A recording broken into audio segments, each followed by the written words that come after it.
देश के सबसे बड़े लोकतांत्रिक बहस के शो देश की बहस में मैं दीपक चौरसिया अपने साथ जुड़ने वाले तमाम पैनलिस्ट का यानी मेहमानों का, अपने साथ जुड़ने वाले दर्शकों का, मेरे साथ जुड़ने वाले पब्लिक के मंच के सभी साथियों का वंदन करता हूं, अभिनंदन करता हूं, नमस्कार करता हूं। आप जानते हैं देश की बहस इकलौता बहस का कार्यक्रम है भारतीय टेलीविजन पर जो दर्शकों की राय के आधार पर चलता है। दर्शक ये तय करते हैं कि किस मुद्दे पर वो बहस को देखना चाहते हैं और आप दर्शक ही पब्लिक के मंच के साथ हमारे साथ सीधे लाइव अपने घरों से, अपने दफ्तरों से जुड़कर बहस की दशा और दिशा को आगे बढ़ाते हैं, इसे धार और रफ्तार देते हैं। आज पब्लिक के मंच में हमारे साथ निकिता रावत दिल्ली से जुड़ेंगे, हमारे साथ अमृता सत्यान ग्रेटर नोएडा से जुड़ेंगे, हमारे साथ नीलेश शुक्ला प्रयागराज से जुड़ेंगे, हमारे साथ सागर शर्मा गाजियाबाद से जुड़ेंगे। ये लोग हमारे साथ जुड़ेंगे और आज के बहस के मुद्दे पर अपनी राय रखेंगे। लेकिन सबसे पहले देख लेते हैं आज आपने बहस का कौन सा मुद्दा चुना है। आज का मुद्दा बहुत महत्वपूर्ण है। आज का मुद्दा है जावेद अख्तर के बयान पर क्यों बढ़ा बवाल। जावेद अख्तर इतने शानदार गीतकार हैं, कई सारे अवार्ड सरकार की तरफ से उन्हें मिल चुके हैं, लेकिन इसके बावजूद जावेद अख्तर ने आज आरएसएस, वीएचपी और बजरंग दल की तुलना एक इंटरव्यू में आज से पहले तालिबान के साथ कर दी। उसके बाद इसको लेकर बवाल जारी है। भारतीय जनता पार्टी और शिवसेना ने इसको लेकर विरोध जताया है। सामना में बाकायदा लिखा गया कि जावेद अख्तर को आरएसएस से तालिबान की तुलना नहीं करनी चाहिए क्योंकि आरएसएस एक देशभक्त संगठन है और उसकी विचारधारा हिंसक कतई नहीं है। भारतीय जनता पार्टी और आरएसएस से जुड़े हुए लोगों ने भी यही कहा। लेकिन सवाल यह है कि जावेद अख्तर ने क्या यह तुलना राजनीति के आधार पर की है या जावेद अख्तर की इसके पीछे कोई राजनीति है। पहले इसको समझ लीजिए इस पैकेज के आधार पर, उसके बाद बहस को आगे बढ़ाएंगे अपने सबसे बड़े पैनल के साथ।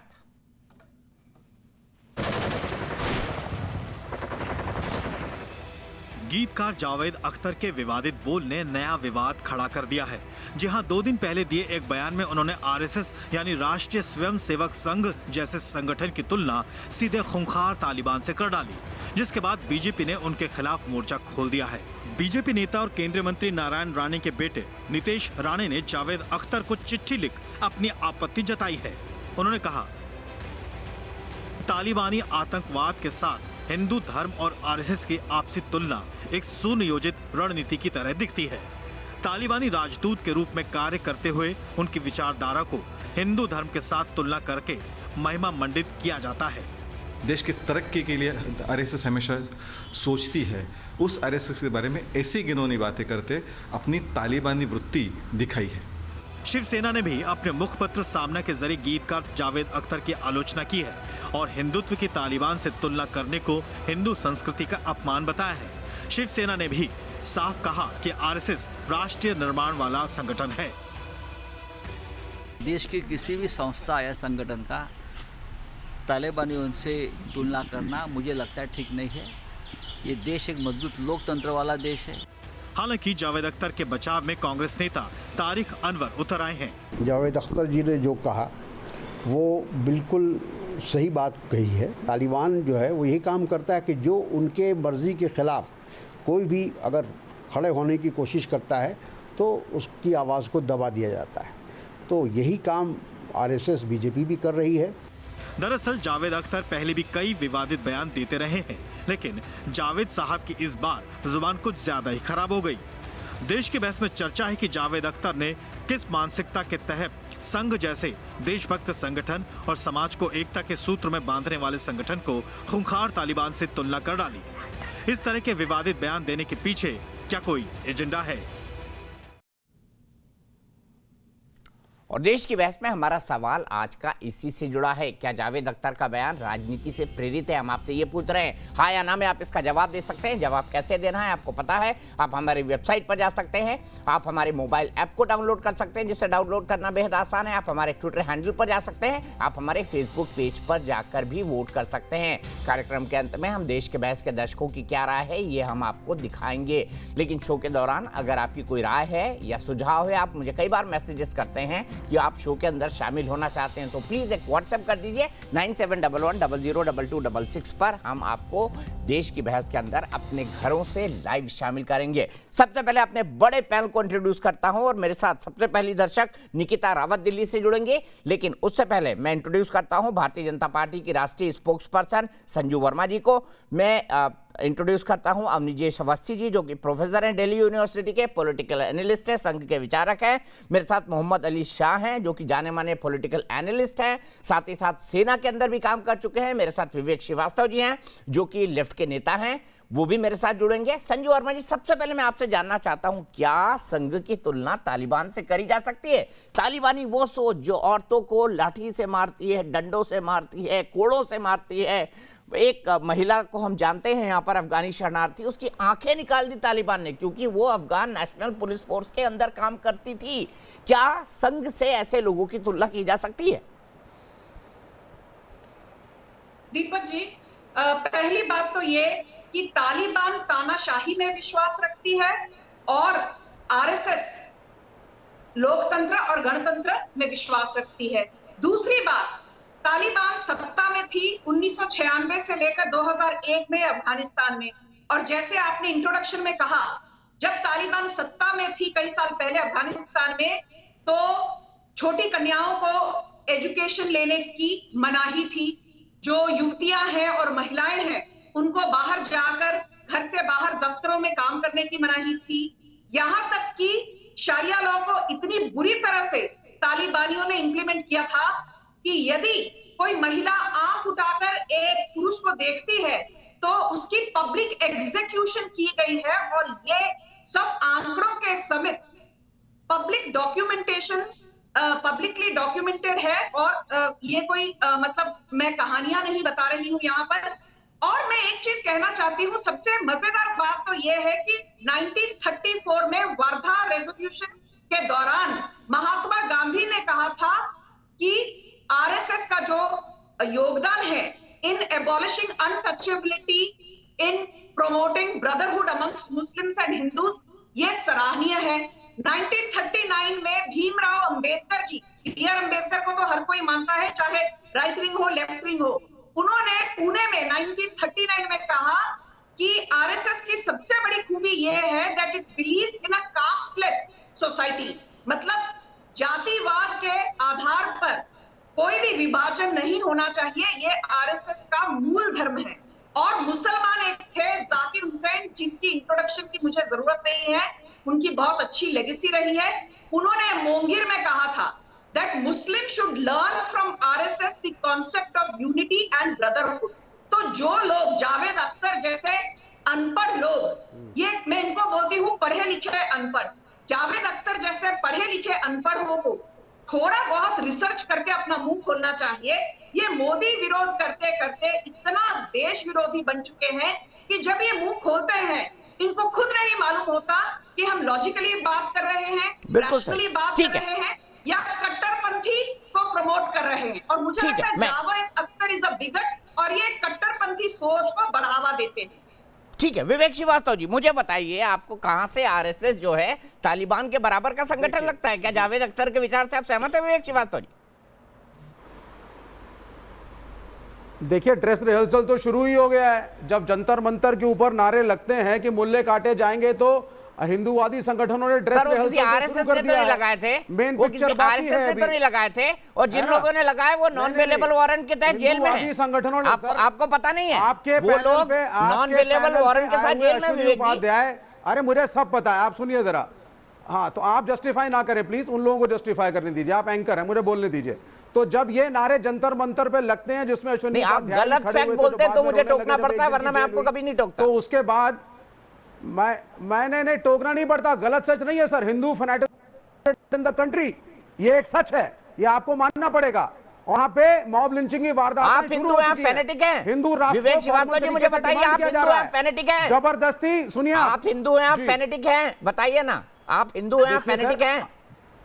एक बहुत बड़े धड़े को ये कंपेयर कर लीजिए ना सर, एक बहुत बड़े धड़े को इस देश आप की बताइए ना, आप फैनेटिक हैं विवेक भाई? कर रही है। मैं तो कम्युनिस्ट हूं। नहीं, आई एम अ कम्युनिस्ट। कम्युनिस्टों को धर्म में मत बांधिए, हम किसी धर्मों के वो नहीं। लेकिन जो हिंदुओं का एक बड़ा धड़ा है, आप उसको डरा के धमका करके कि भैया मुसलमानों का राज हो जाएगा। 14.5% मुसलमानों से 85% हिंदुओं का धर्म खतरे में आ गया। हिंदुइज्म इज इन डेंजर, सब खत्म हो जाएगा, मुगलों का साम्राज्य आ जाएगा, हिंदू अपनी जान बचाओ। और इन मुसलमानों से बचो। ये नैरेटिव आरएसएस और हिंदूवादी संगठन सेट करके वोट ला करके मोदी को सरकार में डाल रहे हैं। डेवलपमेंट में आप जीरो हैं। और गोवलकर जी की आरएसएस में और आज की आरएसएस में एक बात और आप समझ लीजिए, 1991 में जब डॉक्टर मनमोहन सिंह प्राइवेटाइजेशन की नीति लेकर के आए, हमने विरोध किया। आरएसएस ने शुरू किया था स्वदेशी जागरण मंच, जो आज सिर्फ नाम का है। प्रधानमंत्री मोदी 100% एफडीआई की बात कर रहे हैं। इकोनॉमिक्स में आप हट चुके हैं अपने ढर्रे से, आप सिर्फ बिजनेसमैनों की दलाली कर रहे हैं और एक रिलीजियस फैनेटिज्म को बढ़ा करके वोट्स को लेने की कोशिश कर रहे हैं। ठीक है, ये क्योंकि डेवलपमेंट की पॉलिटिक्स पे संजू वर्मा जी, ये कम्युनिस्ट है, फैनेटिक नहीं, लेकिन हिंदू फैनेटिक है के हिसाब से। आपको इसमें कॉन्ट्रडिक्शन नहीं लगता? हिंदू फैनेटिक नहीं है, हिंदुओं को फैनेटिक बनाने की कोशिश की जा रही है। आपने कहा हिंदू फैनेटिक है, मुसलमानों के बीच में डिवाइड क्रिएट करके। संजू वर्मा को बोलिए, संजू जी जवाब दें, फिर मैं गोडसे को डिनाउंस करें। अली भाई के पास जाऊंगा, फिर मैं अली भाई के पास जाऊंगा और अमरीश जी के पास जाऊंगा। तो बोले कि गोडसे मुर्दाबाद। नहीं, पहले बोल दें गोडसे मुर्दाबाद, अगर ये गांधी को रियलाइज कर रही है तो। और भीमराव अंबेडकर ने साफ कहा था, और कॉमरेड भगत सिंह ने भी साफ कहा था। ठीक है, अच्छा विवेक भाई सुन लीजिए ना, अब हम अपने आर्गुमेंट छोटे छोटे रखते हैं ताकि आसानी से एक दूसरे की बात का जवाब दे सके, काउंटर कर सके। जी दीपक जी, मैंने विवेक श्रीवास्तव की बात को बड़े ध्यान से सुना। मैं सिर्फ एक चीज कहना चाहती हूँ, ये बीजेपी नहीं कह रही, ये आरएसएस नहीं कह रही, दुनिया की सबसे बड़ी ऑर्गेनाइजेशन जिसको हर कोई मानता है, यूनाइटेड नेशंस ने कहा है कि दुनिया की 10 सबसे बड़ी जो आतंकवादी संगठन है, 10 biggest terror organisations, 9 out of 10 have Muslim DNA, radical Islamist DNA. तो रैडिकल इस्लाम को जो लोग हामी नहीं भरना चाहते कि भाई ये एग्जिस्ट करता है, और शुतुरमुर्ग की तरह अपने सर को नीचे रखकर ये कहते हैं कि सैफरन टेरर तो है पर रैडिकल इस्लामिस्ट जैसा कोई आतंक या टेरर है नहीं। मैं कहती हूँ इनके जैसा बड़ा कोई हिपोक्रेट है ही नहीं। थैंक यू, अपना सच्चा चेहरा इस्लामोफोबिया दिखाने के लिए बहुत बहुत शुक्रिया। मैं चाहता था आप ये बोले और आपने बोला। इस्लामोफोबिक है क्या? हाँ, आप इस्लामोफोबिक हैं, आरएसएस इस्लामोफोबिक है, और आप लोग भाईचारे में विश्वास नहीं करते। नहीं, क्या ये सच नहीं है विवेक जी? मेरा एक काउंटर सवाल है संजू जी से भी, आपसे भी है। क्या ये सच नहीं है कि दुनिया के टॉप 10 आतंकवादी संगठन में से ज्यादातर इस्लामिक रेडिकल्स हैं? जी, क्या ये सच नहीं है? क्या ये फैक्ट नहीं है? इनको अभी अब सुन लीजिए sir, 10 second, only 10 second sir, 10 second, I need 10 second. हाँ बोलिए ना, बोलिए, फिर मैं अली भाई के पास चलूंगा। 250 साल हुए हैं यूनाइटेड स्टेट्स ऑफ अमेरिका को आजाद हुए, 250 साल हुए हैं, जिसमें से 225 साल यूनाइटेड स्टेट्स ऑफ अमेरिका सिर्फ युद्ध में रहा है।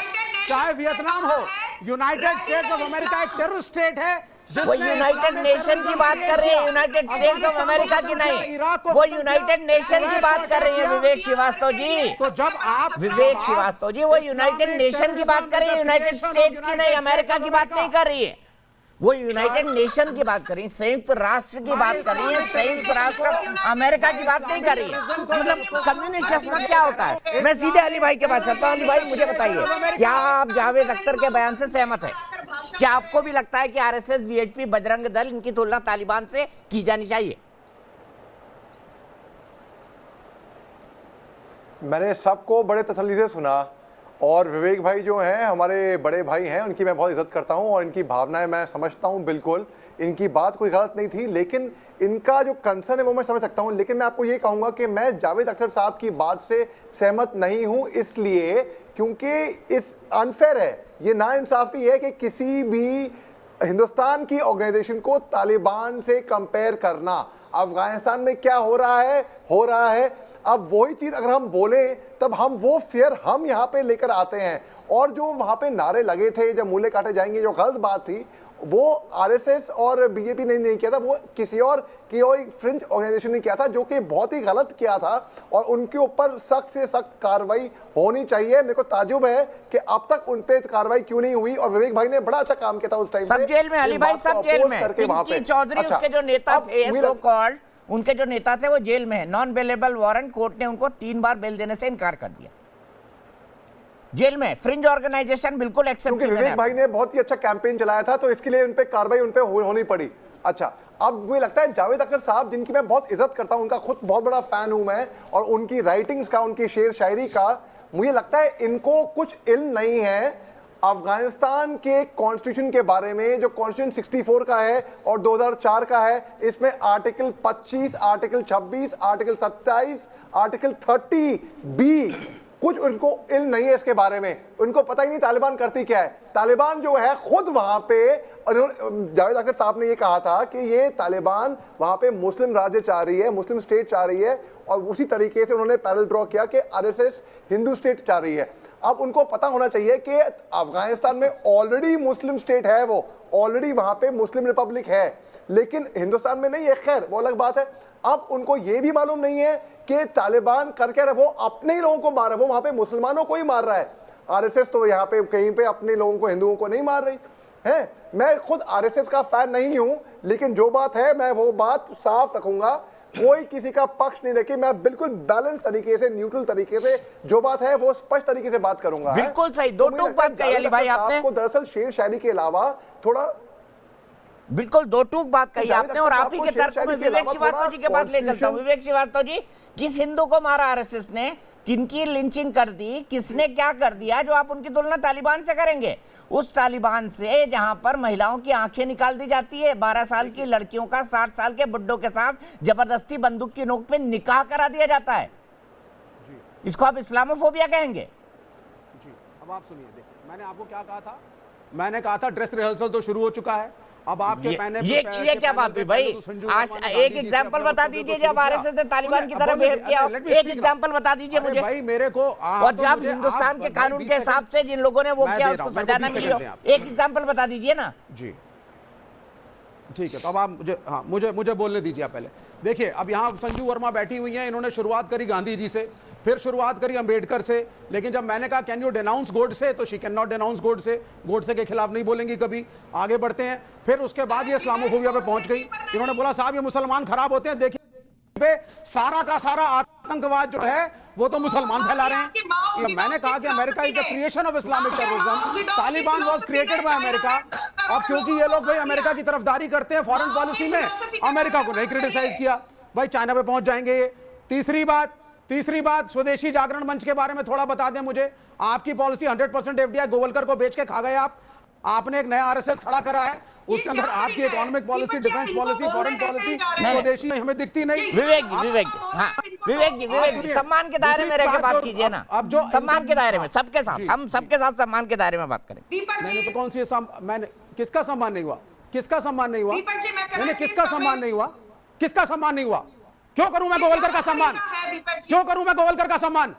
और क्यों करूं मैं आरएसएस का सम्मान? मैं कम्युनिस्ट हूं और मैं देश के कॉन्स्टिट्यूशन में बिलीव करता हूं। मैं नहीं सम्मान करता उन विचारधाराओं को जो देश को तोड़ना चाहती है। मैं भारत का सम्मान करता हूं, भारत के संविधान का सम्मान करता हूं। गोडसे का सम्मान करूंगी इनकी तरह? डिनाउंस करें गोडसे को, ये नहीं करेंगी।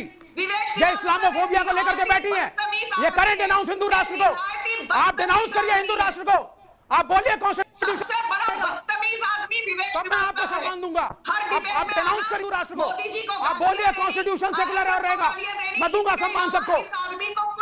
किसी को कोई गाली नहीं दे रहा है। आप कंसेप्चुअली गलत और कम्युनल लोग हैं। आप लोग कम्युनल एक संगठन है और कम्युनल राजनीति को बढ़ावा दे करके वोट पोलराइज करके आप वोट लेते हैं। इस्लामोफोबिया आपका डीएनए है। हिंदू राष्ट्र को आप, madam I don't need your certificate, I don't need your certificate, I don't need your certificate. इस देश के कॉन्स्टिट्यूशन पे स्वेर करता हूं, इस देश के कॉन्स्टिट्यूशन को मानता हूं। वैलेंटाइन डे पे जाकर के जब बजरंग दल लड़के लड़कियों को रोकता है तो क्या वो तालिबानी सोच नहीं है? वैलेंटाइन डे मनाएंगे आप मैडम? आप वैलेंटाइन डे के फेवर में हैं? जरा मुझे बताइए, आप वैलेंटाइन डे में आ गए? एक मिनट विवेक भाई, निकिता रावत तालिबानी सोच है। जुड़ गए, दर्शक की बात सुन लेते हैं। बजरंग दल की तालिबानी सोच है। जनार्दन की बात आप भी सुनिए, अच्छा रहेगा। निकिता बताइए, क्या आपको लगता है कि आरएसएस और विश्व हिंदू परिषद की तालिबान से तुलना की जा सकती है? निकिता बताइए, आप क्या सहमत हैं जावेद अख्तर साहब से?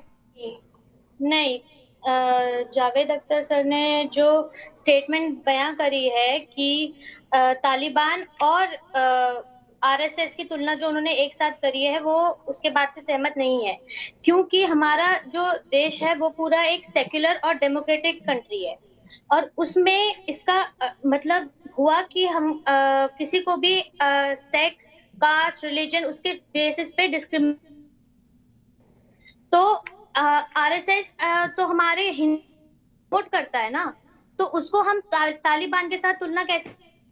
बिल्कुल सही कहा निकिता, बिल्कुल सही आपने। निकिता, मैं आप ही की बात को अवनीजेश जी के पास ले जाता हूँ। अवनीजेश जी, थोड़ा सा बताइए ना, विवेक भाई को गोलवलकर जी कौन थे, बताइए इनको थोड़ा सा।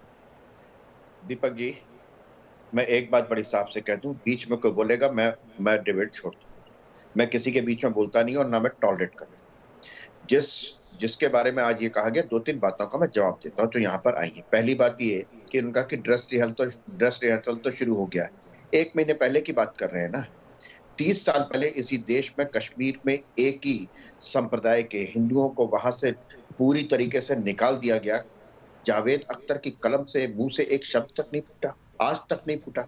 1984 में एक संप्रदाय के सिखों को घर से निकाल करके टायर डाल करके जलाया गया, मारा गया, दुकानें लूटी गई। एक आदमी नहीं पकड़ा गया। एक आदमी, वो जो जिसको सजा हुई है, जो आज की समय में जेल में है, 35 साल बाद हुआ जेल, उसको 35 साल लग गए। सार्वजनिक रूप से दिल्ली की राजधानी में हुआ।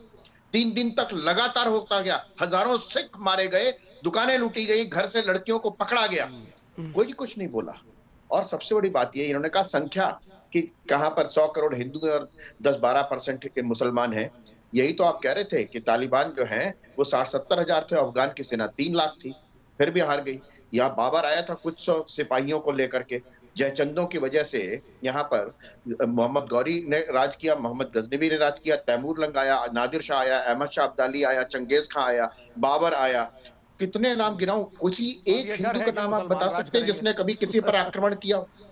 कभी किसी ने एक पर आक्रमण किया हो? एक नाम मुझे बता दीजिए, मैं सचमुच में डिबेट में हाथ जोड़ लूंगा। लेकिन ऐसा है नहीं। पूरा राजपूताना आपस में लड़ता था। मैंने कहा था दीपक जी, मैं किसी को बीच में मैं बोला था क्या बीच में? मैं बोला था क्या बीच में? दीपक जी, वैसे ही मेरी तबीयत ठीक नहीं है। मैं कोर्ट से हूँ। मैं सिर्फ एक बात कह रहा हूँ, बात संख्या की नहीं है, बात पूरे इतिहास की। देखिए, मैंने उदाहरण दिया 1984 का, मैं और भी उदाहरण दे सकता हूँ, डायरेक्ट एक्शन का भी दे सकता हूँ। लेकिन जो लोग माओ के समर्थक हैं, जो चीन के अधिनायकवादी लोग, जहां लोकतंत्र नहीं है उसके समर्थक हैं, जहां थिएननमेन स्क्वायर पर 50,000 स्टूडेंट्स को टैंकों से रौंद दिया जाता है लोकतंत्र की मांग पर, जब वो लोकतंत्र की बात करते हैं, जब वो इस तरीके की बात करते हैं, तो उनका एजेंडा है। जावेद अख्तर की कोई नई बात नहीं है, 2014 से है ये। उनको संसद में भेजा गया था, राज्यसभा में मनोनीत किया गया था। किस लिए किया गया था? यही सब करने के लिए तो किया गया था। ये तो सिर्फ ऋण चुका रहे, कर्जा चुका रहे और कुछ नहीं है। मैं इनको ब्रेकिंग न्यूज बताना चाहता हूं, जो पैनल पे बाकी लोग भी जुड़े हुए हैं, खासतौर पे विवेक भाई को, कि विवेक भाई जब आप बात कर रहे हैं तो मुस्लिम बुद्धिजीवियों के साथ संघ के प्रमुख मोहन भागवत जी की एक बड़ी बैठक चल रही है। हिंदू मुस्लिम यूनिटी के गैप को कैसे कम किया जाए उस पर बात कर रहे हैं। ये भी क्या तालिबानीकरण है? बताइए विवेक श्रीवास्तव जी। मैं दिखा रहा हूं, उसके विजुअल्स भी दिखा रहा हूं जो बैठक चल रही है। संजू जी, इसके बाद में तुरंत आपके पास आऊंगा। आप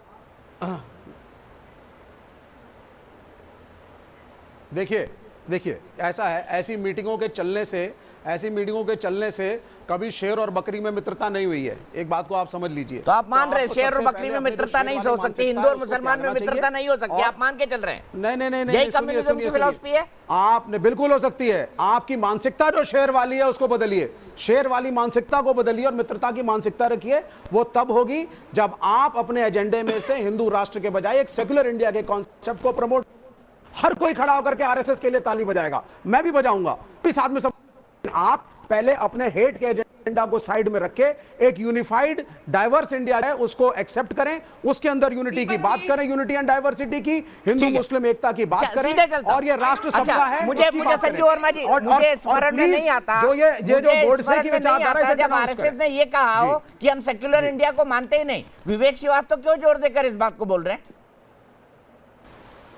दीपक जी, अब मेरी तो बोल देना ये कि हिंदू राष्ट्र एक गलत कॉन्सेप्ट है, कंसेप्ट ही गलत है, बोल दें, मैं मानूंगा। दीपक जी, मैं तभी बोलूंगी यदि आप हिंदू राष्ट्र कॉन्सेप्ट को मैडम डिनाउंस कर दीजिए। मैं यहाँ पे आपका सम्मान बहुत, हाँ बोलिए। नहीं मत जाइए नहीं, मैं can you- because you are not able to control him. ना नहीं वो नहीं बोल रहा, आप बोलिए आप बोलिए ये क्या तरीका है डिबेट का? मैं जैसे बोलने लगती हूँ बीच में आते हो और आप इनको कंट्रोल नहीं कर पाते, दूसरों को आप भाषण देते हो कि संजू जी बार मत बोलिए, टोकिए मत। विवेक श्रीवास्तव को आपने खुली छूट देकर रखी है कि जाओ और डिबेट में जो करना करो। ये क्या तरीका है डिबेट का?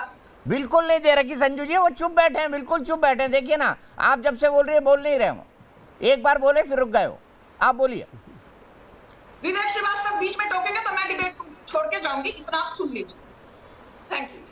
पहली बात तो ये, अल्लाहू अकबर बोल के चार्ली हेब्डो अटैक किसने करवाया?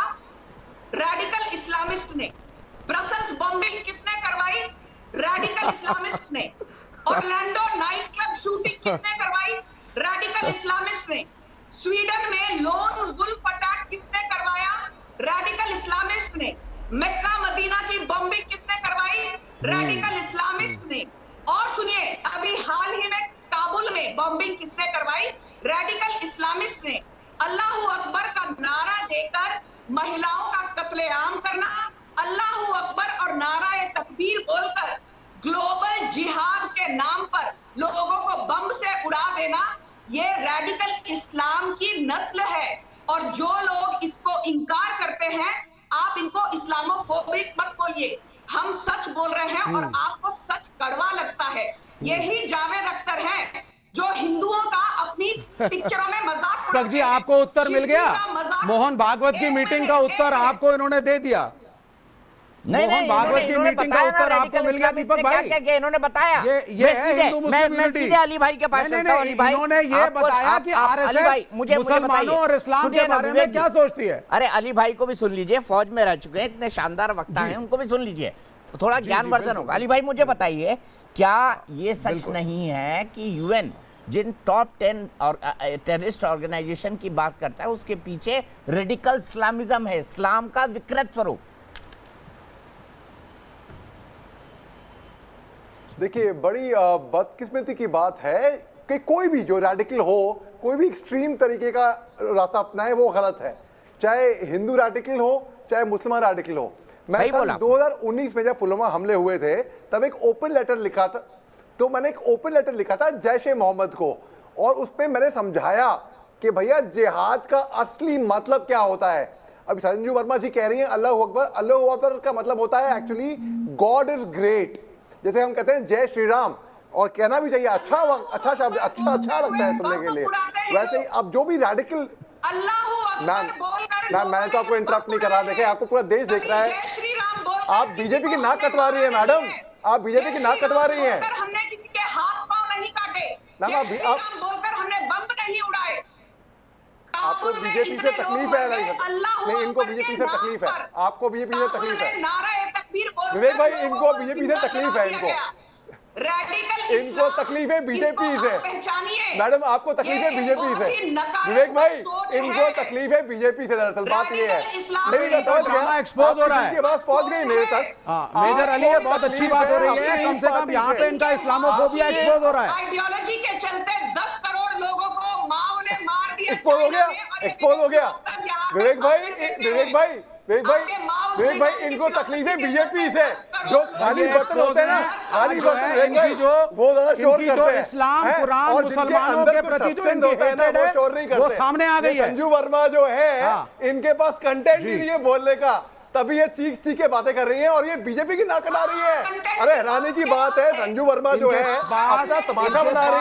अपना तमाशा बना रही है, नेशनल टीवी पे ये बीजेपी की नाक कटवा रही है। मेरे को बड़ी शर्म आ रही है मैडम, मेरे को बड़ी शर्म आ रही है आप पे, मेरे को बड़ी शर्म आ रही है आप पे।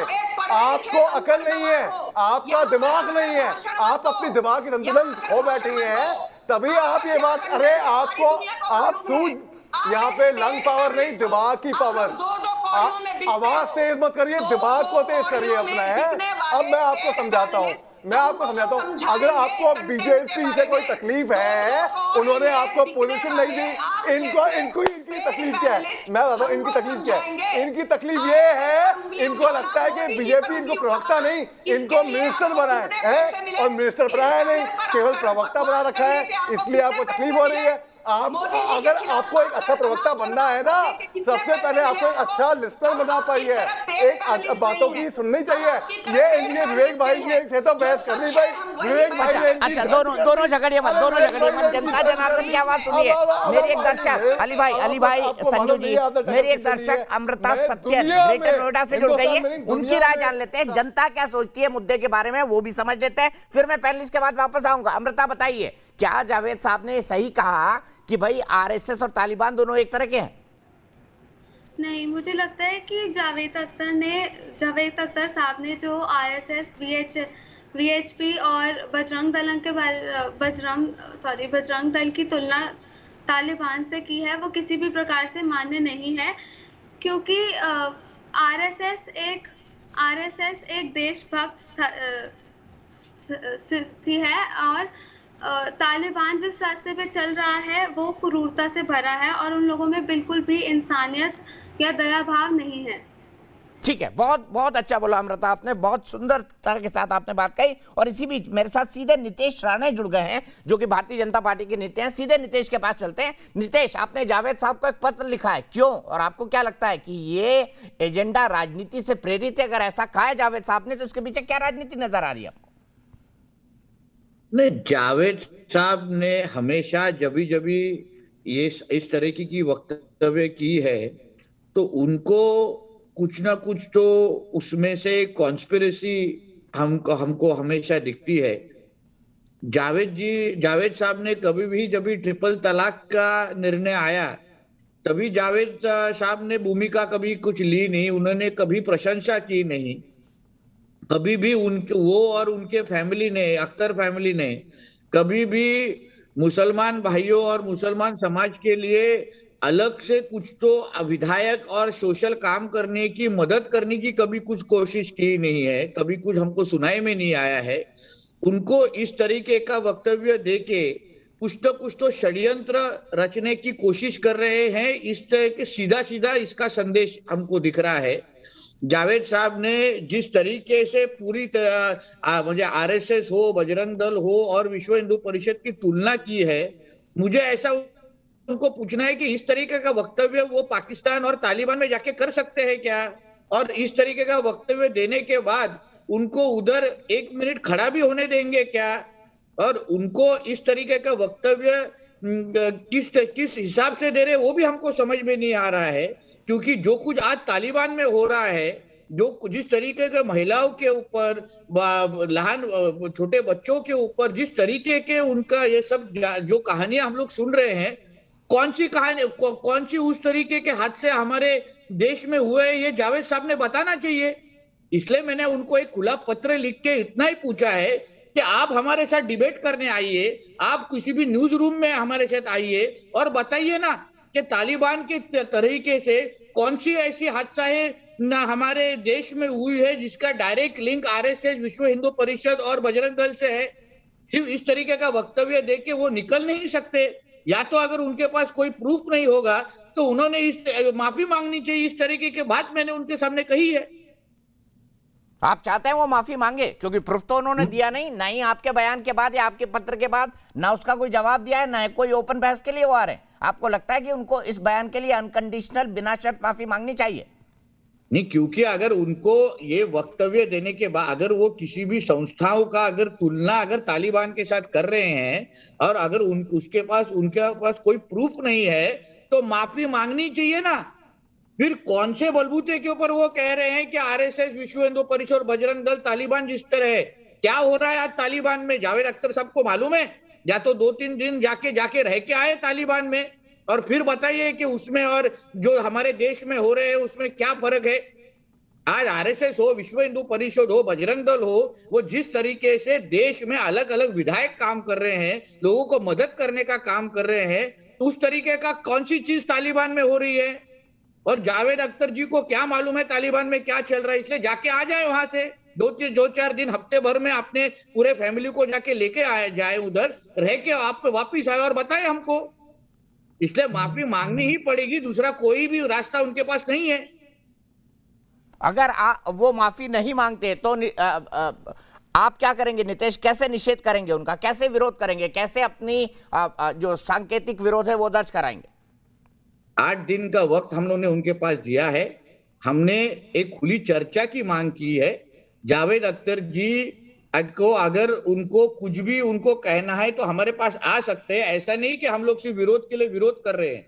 आज हम देश को ये भी बताना चाहते हैं कि जावेद अख्तर जी को हम बात करने का मौका दे रहे हैं। अगर उन्होंने कल कुछ भी उसके पास ध्यान ही नहीं दिया तो उनको ध्यान कैसे उनके पर लाना है ये हमको अच्छी तरह से मालूम है।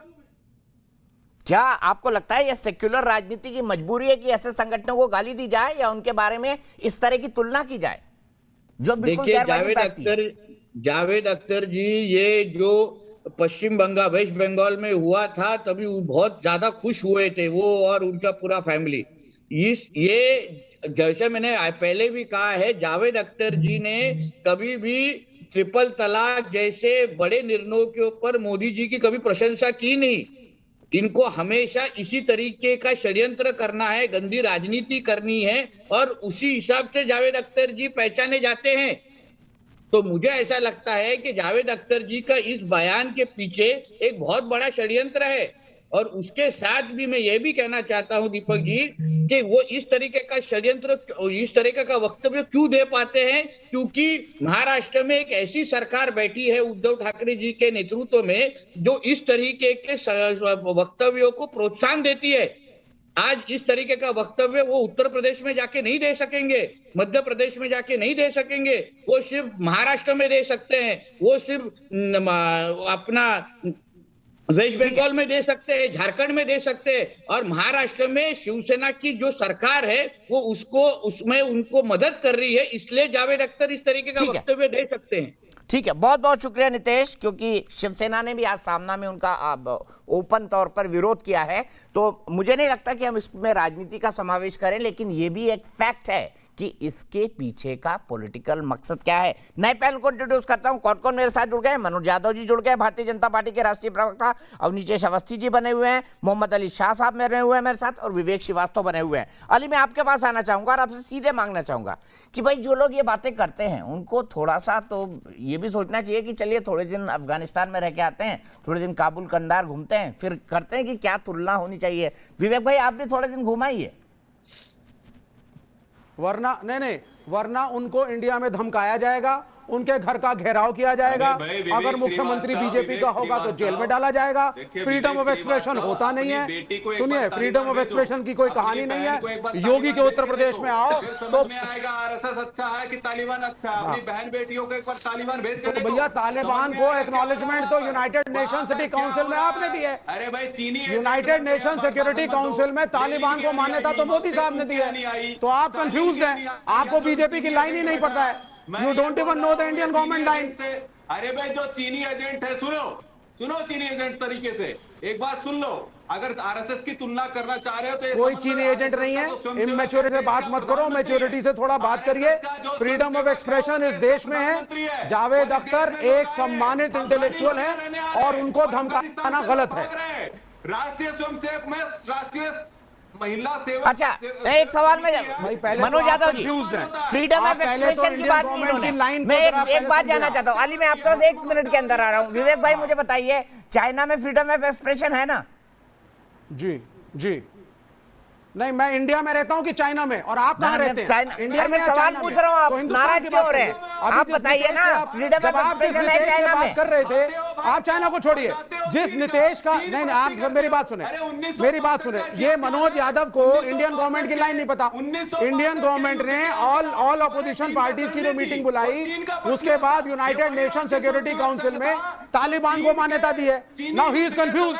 ये मनोज यादव डिबेट में भक्ति दिखाई, इन्हें यही नहीं पता कि भारत सरकार की लाइन क्या है। हमें गणतंत्र दिवस में भैया, पहले राजभक्ति छोड़ दो, पहले जाकर के बीजेपी ऑफिस में डिबेट की तैयारी करके आओ। भारत सरकार का स्टैंड क्या है? हो गए थे, भारतीय सेनाओं का विरोध कर रहे थे। भाई, मैं कहता हूं, बहुत बड़े हम चीन के गुलाम हैं। क्या जावेद अख्तर का फ्रीडम ऑफ एक्सप्रेशन है, हाँ या ना? हम चीन के गुलाम। चलिए, अब आप बताइए, इस देश में फ्रीडम ऑफ एक्सप्रेशन है या फरहान अख्तर को धमकाया जाएगा, उसके घर का घेराव करोगे? क्या करना चाहते हो आप? या मारोगे हर मुसलमान को और हर इंटेलेक्चुअल को जो आपके खिलाफ कुछ अरे बोलेगा। मारने की बात कौन कर रहा है विवेक भाई, मारने की बात कौन कर रहा है? अच्छा मैं अली के पास जाता हूँ। अली हाथ उठा रहे हैं। मनोज भाई एक के ऊपर एक ना बोले, एक एक करके बोले। बढ़िया डिबेट चल रही है, बहुत शानदार बोल रहे हैं आप दोनों। सीधे अली के पास चलता हूँ। अली मुझे बताइए, जो तर्क मनोज जी दे रहे हो, जो तर्क विवेक जी दे रहे हैं, दोनों में फंडामेंटल डिफरेंस है। लेकिन मुझे बताइए कि वो लोग जो तालिबान की तुलना आरएसएस से करते हैं, क्या आप उनको सजेस्ट करेंगे थोड़े दिन काबुल कंधार रह के आए, देख के आए कि क्या हालत है वहां पर? दीपक जी इनको बोलिए अपनी बहन बेटियों को एक बार भेज कर देखे वहां पर, तब पता लग जाएगा इनको कि आरएसएस कितना बढ़िया है। ठीक है मनोज जी रुक जाइए ना, अली को बोलने दीजिए प्लीज। मनोज जी एक एक करके प्लीज। तालिबान कितना अच्छा देश है। जो लोग हिंदुस्तान की अफगानिस्तान से तुलना करते हैं या हिंदुस्तान के संगठनों की तालिबान से तुलना करते हैं, उनको मैं कहूंगा आप जाइए, जरूरी नहीं है कि वहां रह के आइए। अरे आप पढ़ लो भैया, पढ़ लो, शेर शायरी के अलावा थोड़ा और पढ़ लो और मालूम करो कि भाई असल में अफगानिस्तान का ए क्या है, तालिबान का टी क्या है। मैं आपको एक बात बताता हूँ, मैं आपको दीपक जी देखिए, मैं माइनॉरिटी हूँ, मैं खुद मुसलमान हूँ, मगर मैं आपको ये बताऊँ आपको, पाकिस्तान में एक माइनॉरिटी अगर फौज में जाता है तो हेडलाइन बनती है, अरे सरदार फौज में आया। अफगानिस्तान में माइनॉरिटी, मैं बताऊँ हिंदुस्तान में चाहे कुछ भी बोले, हम कितना भी रो लें, मर मिट लें, बोल लें, पीट लें, मगर फिर भी हिंदुस्तान के हालात ना वैसे हैं और ना, उम्मीद करता हूं ना ही वैसे होंगे। इसका जिम्मा हमारा सबका है। इसके लिए बहुत ज़रूरी है कि एकता बनाए रखें। कोई आइडियोलॉजी, देखिए मैं मुसलमान हूँ और मेरे को बहुत फ़ख्र है इस बात की कि मैं मुसलमान हूँ, और अगर मैं दूसरों की भावनाएं समझूंगा, उनके मज़हब की इज़्ज़त करूंगा, उनकी आइडियोलॉजी की इज़्ज़त करूंगा, तभी लोग मेरी भावना की, मेरी मज़हब की, मेरी आइडियोलॉजी की इज़्ज़त करेंगे।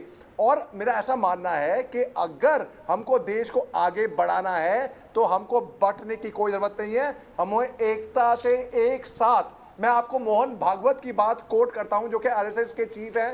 उन्होंने अभी 1.5 महीने पहले गाजियाबाद में बुक लॉन्च था, वहां पे उन्होंने कहा था कि हिंदू और मुसलमान को एक साथ मिलके देश को आगे बढ़ाना चाहिए। और उन्होंने जो लिंचिंग करते हैं उनके खिलाफ कहा था कि जो लिंचिंग करता है वो हिंदू नहीं है। तो इस तरीके से तो आरएसएस को कहां से बीच में ले आया और बोला कि भाई अब जावेद अख्तर साहब जो कह रहे हैं, मैं उनकी बहुत इज्जत करता हूं, उनको बहुत अच्छे क्राफ्ट्समैन हैं, बहुत ही अच्छे शायर हैं। लेकिन मैं आपको ये बता दूं, मेरे को पढ़ के बाद डिसअपॉइंटमेंट ये हुआ कि जो आर्टिस्ट हैं, हम हिंदुस्तानी जो है ना, हम फिल्म वालों को बड़े सीरियसली ले लेते हैं कि अब ये इंटेलेक्चुअल है। भाई कैसे इंटेलेक्चुअल? अगर समझ नहीं है किसी टॉपिक के बारे में, वो तो कैसे इंटेलेक्चुअल? इंटेलेक्चुअल वो होता है जिसको हर टॉपिक के बारे में समझ हो, सूझबूझ हो और उसको तरीका मालूम हो आगे बढ़ने का, लोगों को साथ में लेके ले जाने का, ना ही लोगों को बांटने का। तो मैं ये कतई नहीं मान सकता कि अब देखिए विवेक भाई, सच्चे फौजी अली शाह, सच्चे फौजी और सच्ची बात कर रहे हैं आप, लेकिन बात कर रहे हैं एजेंडे के साथ। आपको भी अली शाह से कुछ सीखना चाहिए। दैट इज बिल्कुल नहीं, बिल्कुल नहीं, मुझे सीखने की जरूरत है। उसका रीजन ये है, देखिए अभी मोहम्मद अली शाह को ये भी समझना चाहिए कि इस पैनल पे बैठ के आप ही की संजू वर्मा ने और उसके बाद आरएसएस के जो प्रवक्ता हैं किस तरीके से ग्लोबल इस्लामिक जिहाद, इस्लामोफोबिया की बात करी है। यहाँ पे इस्लाम को, कुरान को, मुसलमानों को कटघरे में आप ही के डिबेट में इसी डिबेट की रिवाइंडिंग करके मोहम्मद अली शाह जो है संजू वर्मा से कटघरे में खड़ा किया गया। तो अगर इस्लामोफोबिया को मैं सपोर्ट नहीं करता, मेरे को दिख गया संजू वर्मा को लग रहा है कि उनको चाहिए, मिलनी चाहिए, वो ठीक है आपकी बात। लेकिन देखिए अगर अपनी पार्टी कर रही है, मैं आपकी बात से सहमत हूं, वो ठीक है, वो गद्दारी कर रहे हैं। पढ़ के मनोज यादव भी नहीं आए हैं कि भारतीय गवर्नमेंट का, इंडिया का स्टैंड तालिबान पे क्या है। यूनाइटेड नेशन सिक्योरिटी काउंसिल को मान्यता भारत की अध्यक्षता में यूनाइटेड नेशन सिक्योरिटी काउंसिल ने दी है। ये पढ़ के नहीं आए आप पहले, सर आप पहले सुनिए मेरी बात, लेट मी स्पीक।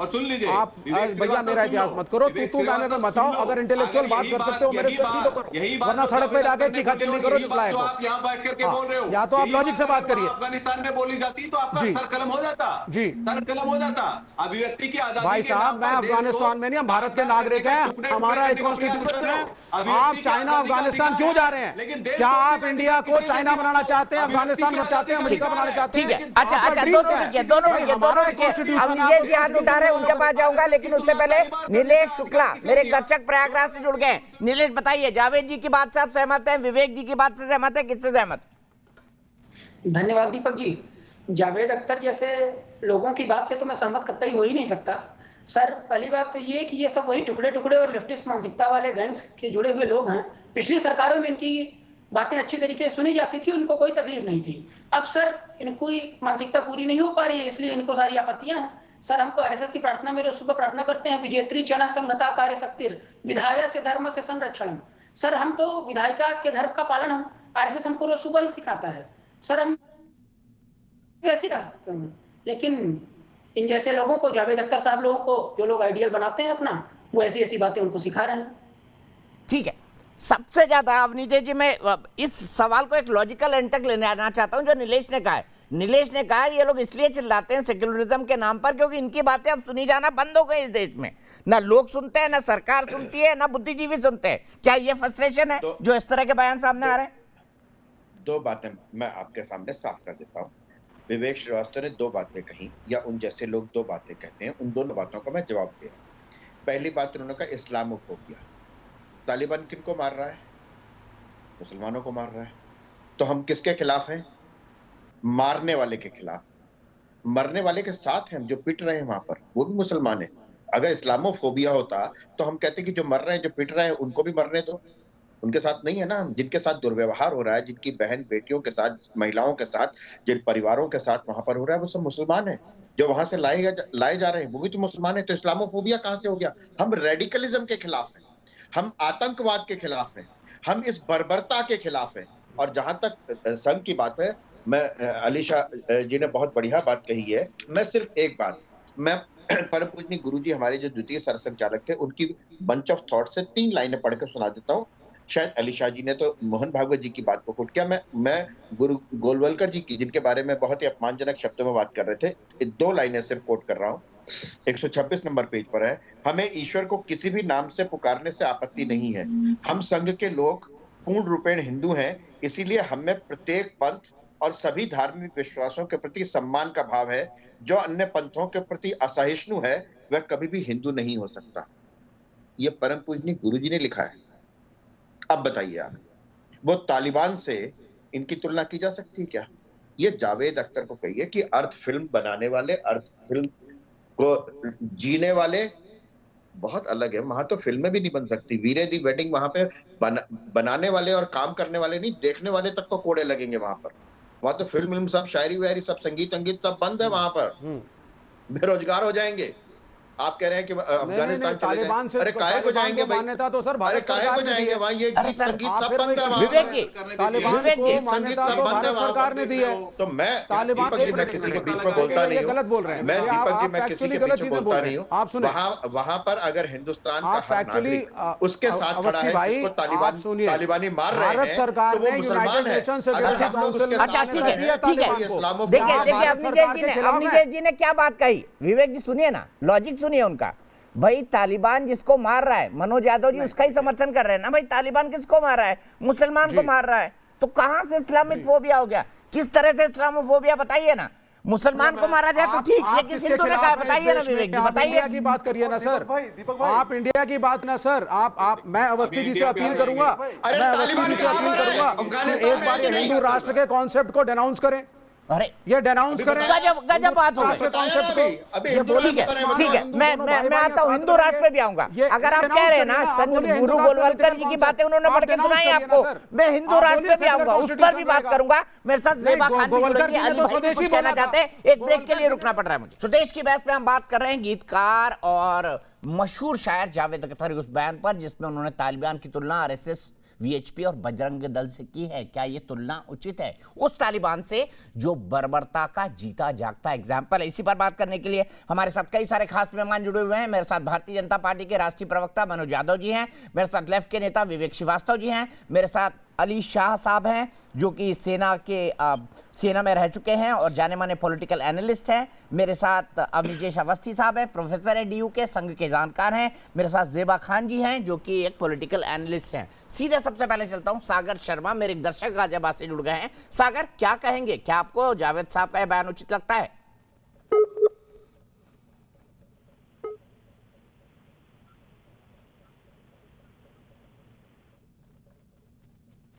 जी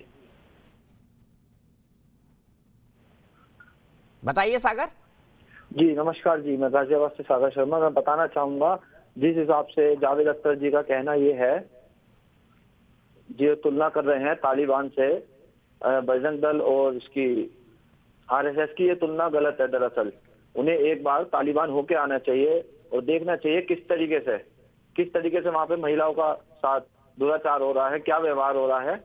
उसी तुलना में उन्हें फिर देखना चाहिए आरएसएस ने भारत और चीन के साथ जब 1962 का युद्ध हुआ था, किस तरीके से जवाहरलाल नेहरू जब थे उन्होंने कितना साथ दिया था, महिलाओं का हमेशा सम्मान करा है, महिलाओं का साथ दिया है, हमेशा आरएसएस आगे रहा है। केवल 2 दिन की तैयारी के साथ उन्होंने आरएसएस ने परेड करी थी भारत की 1962 में, परेड करी तो पूरा साथ दिया था। यदि वो तुलना कर रहे हैं तो अफगानिस्तान में बिल्कुल भी महिलाओं का सम्मान नहीं किया जा रहा है। ठीक है सागर, यहीं पे रुकते हैं हम, सीधे जेबा के पास चलता हूं। जेबा, आपको उचित लगती है तुलना, बताइए।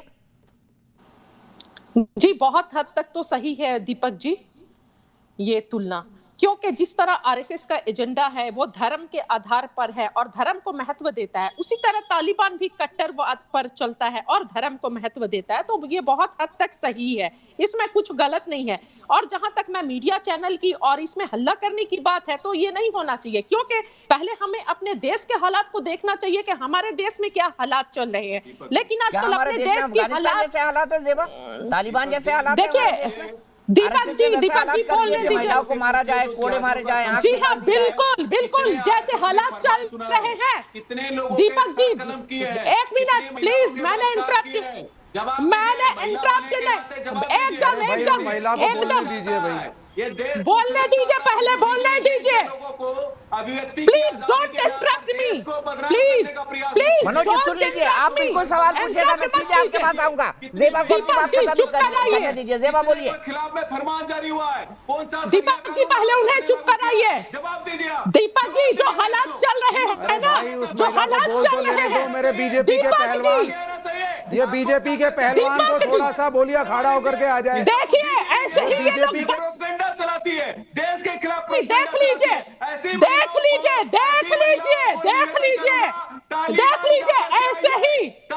ऐसे ही बदतमीज लोग, आप ही जैसे बदतमीज लोग, आप ही जैसे बदतमीज लोग जाने की जरूरत नहीं है। आप देख रहे हैं, देखिए आप ही जैसे बदतमीज लोग को देख रहे हैं और किसी को देखने की जरूरत नहीं है। मिस्टर सर, आपको देख रहे हैं, पूरा देश देख रहा है, पूरा देश देख रहा है आप किस तरह बदतमीजी कर रहे हैं। आपको पूरा देश देख रहा है, पूरा देश देख रहा है। ये भी लोकतंत्र की हत्या है। ये अभिव्यक्ति की आजादी के नाम, अरे अभिव्यक्ति की आजादी के नाम पर देश को बदनाम करोगे क्या? ये कौन सा एजेंडा चला रहे हैं दीपक जी? इस देश के अंदर एक ऐसी लिबरल गैंग है, चाहे मुनव्वर राणा हो, चाहे सांसद बाइक हो, चाहे इस तरह के लोग हो, जावेद अख्तर जैसे लोग हो, और ये विवेक श्रीवास्तव भी ये तालिबानियों का समर्थन करने के लिए बैठे हुए हैं। मुझे बताओ विवेक श्रीवास्तव, शर्म करो, चीनी एजेंट शर्म करो, चीनी एजेंट शर्म करो।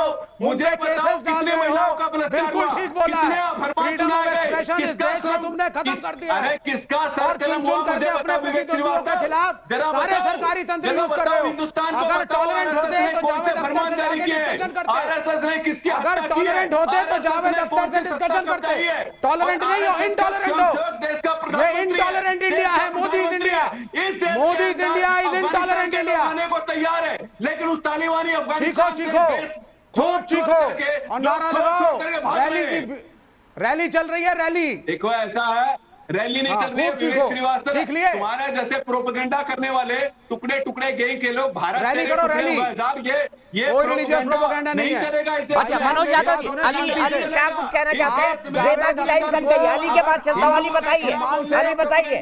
हिंदुओं को हेट स्पीच देने का प्रोपेगेंडा, हिंदुओं को बदनाम करने का प्रोपेगेंडा, तुम रैली करो जाकर के, बदनाम करने का पहलवान तुम जाके रैली करो। झगड़ा बीजेपी वाले थोड़ा पढ़े लिखे को कितने महिलाओं का अत्याचार हुआ, कितने महिलाओं के खिलाफ फरमान जारी हुए, कितने लोगों का सर कलम किया गया। अरे महाराज मेरी बात सुनिए, मैं कह रहा हूँ जावेद अख्तर एक बुद्धिजीवी है, अगर उसने सही या गलत कुछ बोला है तो क्या आप उसके घर का घेराव करेंगे? ये आपका फ्रीडम ऑफ एक्सप्रेशन है। कल दीपक चौरसिया कुछ गलत बोलेंगे तो दीपक चौरसिया के घर का घेराव करोगे? नहीं, कल दीपक चौरसिया के घर का घेराव कर लो, कल दीपक चौरसिया पे केस करो, दीपक चौरसिया के घर के बाहर बैठ जाओ, ये कोई तरीका है? अरे ये हमारा पत्रकार है दीपक भाई, इनकी स्वतंत्रता होनी चाहिए। ये मेरे खिलाफ रोज बोले, मैं फिर भी सम्मान दूंगा। वो एक बुद्धिजीवी है, वो एक बुद्धिजीवी है, अगर उन्होंने कुछ बोला है आप उनसे डिस्कशन करिए साहब। बताओ मुझे मनोज जी रुक जाइए लगातार। मनोज अली कुछ कहना चाहते हैं, विवेक जी रुक जाइए, जेबा भी आ गई है, अली कुछ कहना चाहते हैं, अली जोड़िए अपनी बात। अली बताइए, मनोज जी कह रहे हैं कि बताइए कितनों के फतवे जारी हुए, कितनों के सर कलम हुए, कितनों को कोड़े मारे गए, नंबर दे दीजिए आप। दीपक जी, लेकिन जिस तरह के जो हालात चल रहे हैं ना, अगर इन्हें आरएसएस जैसे लोगों को मौका मिले तो बिल्कुल ये कलम करेंगे। इस देश का खाती हो, इस देश का खाते हैं लोग, पाकिस्तान और चीन का खाते हैं, पाकिस्तान चीन का खाते हैं। इस देश का बैठ के नहीं खाओगे, देश में जिस आपसे की छवि को खराब करोगे, ज्यादा वफादार और ईमानदार है, अगर देश में खाते हैं तो आपसे ज्यादा संवैधानिक पद पर बैठे हुए जो प्रधानमंत्री है वो भी नहीं, देश का खाने, मनोज भाई देश का खाने का सबको हक है, देश का खाने का सबको हक है। अली के बाद चलता हूँ, जेबा रुक जाइए, अली कुछ जोड़ना चाहता है, अली जोड़िए, फिर आप विजय जी के पास जाओगे। तालिबान से तुलना करेंगे और बीजेपी की तुलना करेंगे। दीपक जी, जिस समय ये लोग मुखबरी कर रहे थे ना, अंग्रेजों की उस टाइम हम लोग शहीद हो रहे थे देश के लिए, मोदी जी प्रधानमंत्री बन के आए हैं, इस देश में अवार्ड वापसी गैंग, बुद्धिजीवी गैंग, ये बहुत लिबरल गैंग बहुत एक्टिव हो गई है, क्योंकि इनको अब वो चीजें मिल नहीं रही है जो यूपीए के समय।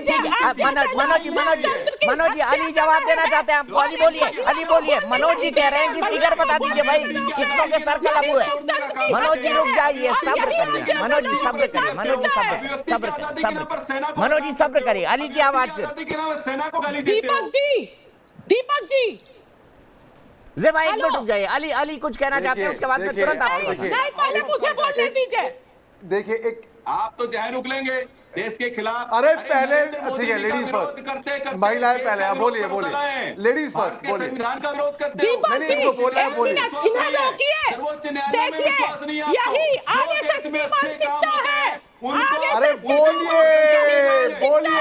ये किसी भी हालत में तालिबान से कम नहीं है, यही इनकी मानसिकता है, आवाज दबाने की, आवाज को कुचलने की, और तालिबान हो गया ये मैडम, मैं आपसे हाथ जोड़ के बोलता हूँ, एक बार तालिबान जाकर के आइए प्लीज। आप जाइए, आप पाकिस्तान जाइए, देवी जी काबुल और कंधार जाकर के आइए, अफगानिस्तान जाकर के आइए देवी जी आप जाकर के आइए, कृपया निवेदन है मेरा आपसे, एक बार तालिबान जाकर के आइए, आप कंधार और काबुल होकर के आइए, काबुल और कंधार होकर के आइए, विशेष निवेदन है मेरा आपको पता। अच्छा, मैं यहीं पे दोनों को रोकता हूँ। अफसोस आप दोनों के आर्गुमेंट में टाइम खत्म हो चुका है, मेरे पास आज बहुत कम टाइम था ब्रेक के बाद, मैं यहीं पर आप दोनों को रोकता हूँ, लेकिन बहस हमारी जारी रहेगी। क्या ऐसी तुलना उचित है? और हमारे दर्शक क्या कहते हैं सुन लीजिए। क्या जावेद अख्तर का बयान राजनीति से प्रेरित है? हाँ क्या ना 95% लोगों का। देश की बहस में फिलहाल एक ब्रेक, लेकिन न्यूज नेशन एक ऐसा चैनल जहां पर खबरों का सिलसिला कभी नहीं थमता।